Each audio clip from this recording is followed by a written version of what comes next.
What's fascinating to me about this request now, that Blake Lively's out there challenging the receipts and demanding... A few too many how to be a feminist classes. Take a listen. Hey, Blake. Here, as Blake Lively's team has tried to put a gag order, basically, and shut Justin Baldoni's lawyer up. Justin Baldoni's lawyer claiming that the allegations against his client are revolting and false.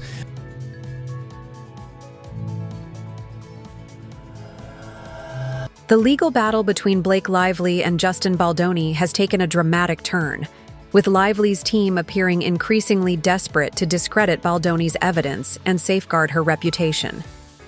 As each new legal motion, leaked message, and public statement surfaces, it's clear that the situation is spiraling out of control.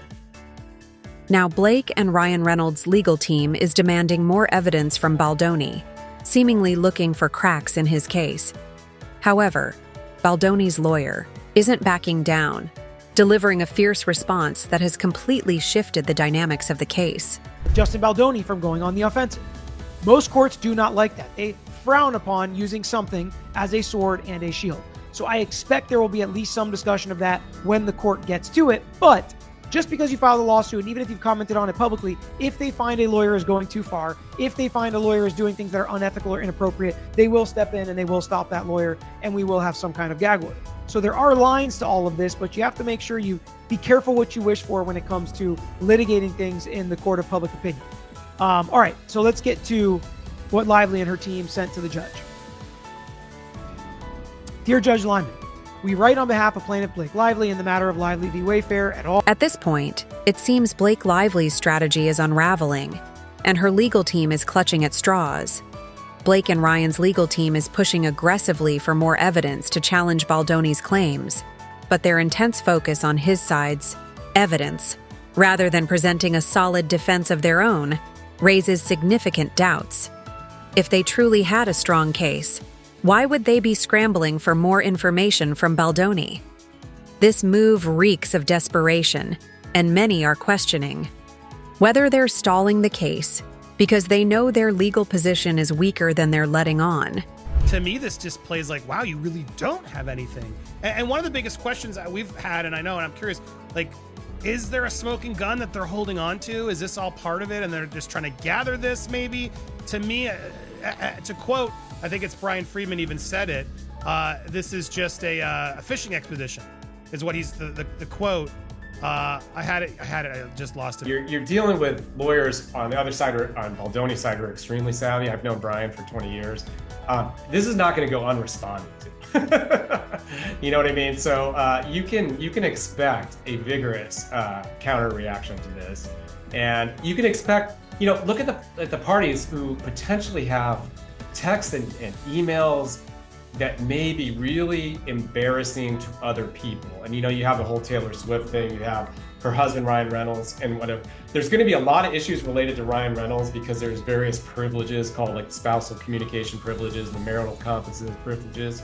They're a complex web of law that protects basically comments that you make to your spouse and your spouse makes to you, because it's analogous to conversations with your therapist. The law wants you to be able to freely communicate with your spouse. A new voice memo has surfaced, reportedly sent by Baldoni to Lively, adding another twist to the drama.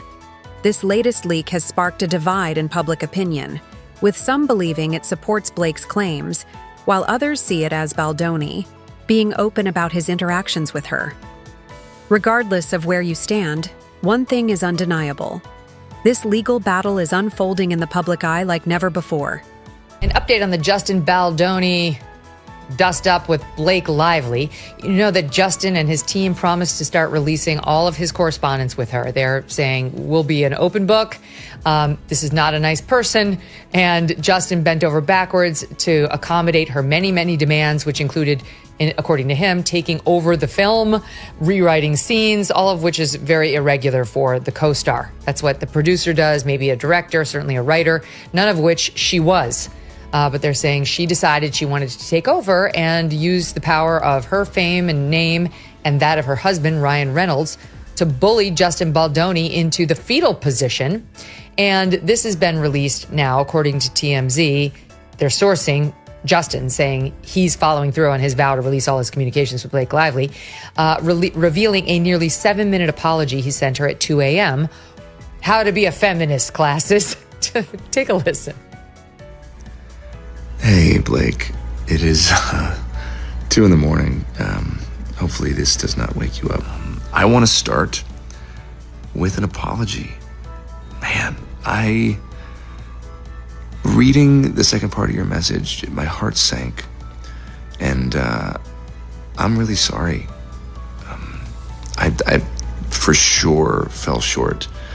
And you worked really hard on that. And the way you framed it and how that made you feel, I just want to say thank you for sharing that with me. That takes a lot of trust and vulnerability. With Baldoni's lawyer continuing to release incriminating evidence, Blake Lively is reportedly furious and wants to silence his legal team. However, the issue is that Baldoni's lawyer has every right to share evidence if it supports his case. If Blake were truly confident in her position, she wouldn't need to fight so hard to suppress Baldoni's team from speaking out. Baldoni saga here, as Blake Lively's team has tried to put a gag order basically and shut Justin Baldoni's lawyer up. Justin Baldoni's lawyer has continued to go into the media, has continued to talk about how this is all not true about his clients. They have the receipts, they have all the information, and they're going to release it to the public. They want the public to see what actually happened. They want the public to see the context behind a lot of these words, a lot of these interactions, and a lot of what happened on set of It Ends With Us. And at the end of the video, we're going to talk about and show some of the footage that's B-roll or whatever you want to call it, that shows some of these unscripted interactions that Blake Lively complained about in her complaint that Baldoni's lawyer says add context. We're going to go through the letters to the court, what the attorneys are saying, and then we are going to look at the ethics rules in California and New York. Baldoni's legal team has now publicly criticized Blake's response to the allegations, calling her claims revolting and false. This marks one of the most aggressive moves from Baldoni's camp yet, signaling that they are no longer playing defense and are going on the offensive. Blake is losing control of the narrative, and Baldoni's lawyer is no longer holding back. Justin Baldoni's lawyer claiming that the allegations against his client are revolting and false. I'm going to discuss what led to this point. If you've been following along on the Justin Baldoni $400 million in part defamation lawsuit against Blake Lively and others, there's more to the case. You're going to know that this is just as much a PR battle as it is a legal one. If you haven't been a part of my channel, hello everybody. We cover pop culture, entertainment, Bachelor Nation news, and we'll be covering 100% of this trial as it goes down in the year or years to come. All right, so how did we get to this place? Let's dive right into it. Justin Baldoni kind of was on the defensive after, of course, Blake in cahoots with the New York Times in the ever-increasing obloquy fray. I definitely didn't pronounce that right. Between It Ends With Us stars Blake Lively and Justin Baldoni, the court of public opinion has proved as much of a field of operations as the state and federal dockets. A front that Brian Friedman is willing to concede to no rival. After my clients by the way, what an obnoxious opening paragraph. After my clients filed a comprehensive lawsuit packed with almost 200 pages of undeniable facts and documentary evidence which crushed their false allegations of a smear campaign by providing doctored communications to the New York Times, Blake and her legal team have just one heinous pivot left. In a blistering letter to the judge, Baldoni's lawyer shredded Blake's legal strategy, highlighting flaws and inconsistencies in her arguments. If the judge sides with Baldoni's team, it could completely dismantle Blake's case. Her legal team has yet to provide a strong counter, fueling growing speculation that she's in serious legal trouble. We write in response to yesterday's letter from counsel for Blake Lively and Ryan Reynolds, the Lively parties, which requests extension of their deadlines to amend their complaint and to file a motion to dismiss the Wayfair parties' amended complaint. Notwithstanding the Lively parties' inexplicable refusal to consent to a similar extension requested by the Wayfair parties, in the throes of the Los Angeles wildfires, the Wayfair parties have no objection to the extension sought by the Lively parties. However, if the court extends the Lively parties' deadline to amend their complaint to March 5th, the Wayfarer parties respectfully request that the court extend the Wayfarer parties' deadline to respond thereto to April 16th. So essentially they're saying, look, no, give her the extension, but we would like one in return. And you know what? Let's let this party keep playing out. And while he doesn't personally mention this story behind the throes of the wildfires, we know here from the reporting, Justin Baldoni's lawyer, Brian Friedman's home burned down in the Palisades fire amid ongoing legal battles. And again, this is a tragedy on our nation, and not just the community, but really everyone it affects, from every restaurant to every memory to every park, playground, church, school, and otherwise communal setting. It was a devastation to the Palisades that'll take decades to repair. There is literally homes still burning. I don't know if they're still burning, but they're still in the cleanup process of this. And yet Brian Friedman just says, hey, can I get a couple extra weeks? I'm trying to sort out my family. We need to figure out the hotel we're going to stay at. And instead he gets slapped with more paperwork. So again, it just goes to show it ain't pretty out. Many are now speculating on how this legal battle will end. Some believe Blake's career may not survive the lawsuit, while others think Baldoni's reputation could be permanently tarnished. One thing is clear: Hollywood is watching closely. This case could set a major precedent for how defamation and reputation-based lawsuits are handled in the entertainment industry going forward. Let me just say something, Blake. There's only one person who's ever suffered for your sins, okay? And it's not fucking Justin Baldoni. All right? You're not gonna get a Garden of Gethsemane moment out of this guy, okay?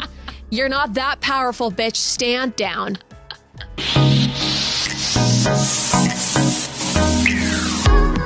Well. We are back. Well. I feel like I am prisoner 24601 in the Blake versus Justin experience, because I did not think we were going to need a part 6. It continues to amaze me that new information is coming out and that this saga continues to unfold. When Blake's floral outfit explosion extravaganza happened, we didn't know we were stealing a piece of bread from a priest or whatever it was that Jean Valjean did. Ryan and Blake demanded that Wayfarer release a statement of contrition, taking accountability for the negative press toward Blake and Ryan. They warned WME that absent compliance, quote, the gloves will come off. So I think we should read the statement of contrition that they wanted Justin and Wayfarer to release. Really quick. Basically, though, Blake and Ryan are upset because, like, the way that they're promoting the movie looks unserious.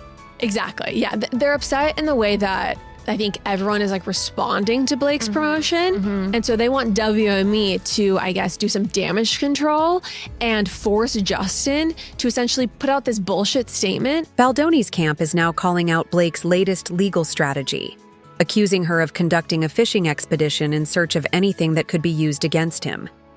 If this accusation holds true, it would suggest that Blake's legal team lacks solid evidence and is merely attempting to sow doubt. Could this be the final piece of evidence that completely unravels her case?